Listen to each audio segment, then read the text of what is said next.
صدق اللہ العظیم وقال النبی صلی اللہ علیہ وسلم محاسن موتاکم او کما قال علیہ السلام. علماء اکرام، ائمہ اعظام اور میرے عزیز طلباء اور میرے معزز مہمان، آج کی یہ مجلس جس شخصیت کے اوپر منعقد ہوئی ہے آپ بغور سماعت فرما رہے ہیں. ابتدا میں کچھ ساتھیوں نے، کچھ مہمانوں نے ایک بات کہی تھی کہ میوات ایسا محسوس ہوتا ہے کہ خطہ میوات کہیں ملک سے کٹا ہوا ہے. ایک چیز ابھی حضرت نے فرمائی کہ تاریخ کے اندراج میں غلطی ہوتی ہے، اس پر تحقیق کی ضرورت ہے. لیکن میں اس جملے کے متعلق جو یہ کہا گیا کہ میوات کی تاریخ یا میوات کے خطے کو یوں سمجھا جائے کہ میوات ہندوستان کے نقشے سے کٹا ہوا ہے، میں سمجھتا ہوں یہ مطالعے کی کمی ہے. یا ابھی ایک بات عرض ہو رہی تھی کہ عصبیت سے پاک رکھا جائے.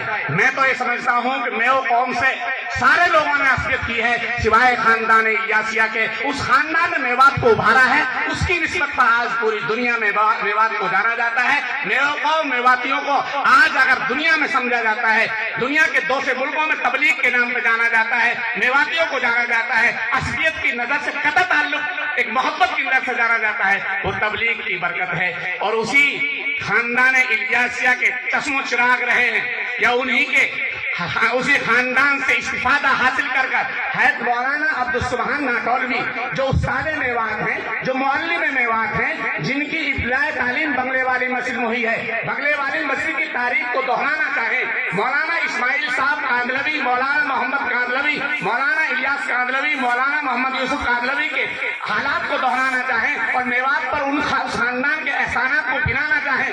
اسی طریقہ سے مولانا عبدالسبحان اور ان کے فرزندوں کے احوال کو سنانا چاہیں یا ان کے شاگردوں کے احوال کو سنانا چاہیں تو میوات کے ساتھ میں بہت سارے مورخین نے، میوات کے ساتھ میں بہت سارے حکماء نے، بہت سارے عمراء نے تعصب کا کام لیا ہے. جب تاریخ لکھنے والا تاریخ لکھتا ہے تو میو قوم کو کوئی جاہل لکھ جاتا ہے، میو قوم کو کوئی بدو لکھ جاتا ہے، میو قوم کو کوئی کچھ لکھ جاتا ہے. اگر تاریخ کا مطالعہ کیا جائے تو میو قوم کی تاریخ میں وہ چھتری بھی لکھی گئی، مولانا عبدالشکور شکراوا نے لکھی.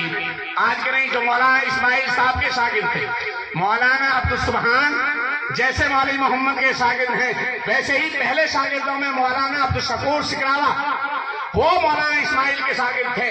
انہوں نے تاریخ میں وہ چھتری لکھی. صالح خان وکیل نے تاریخ میو محل لکھی. اشرف خان پچان کا ہیڈ ماسٹر نے تاریخ میو قوم میوات لکھی. کسی نے تاریخ، لیکن اس کا مطالعہ کون کرتا ہے؟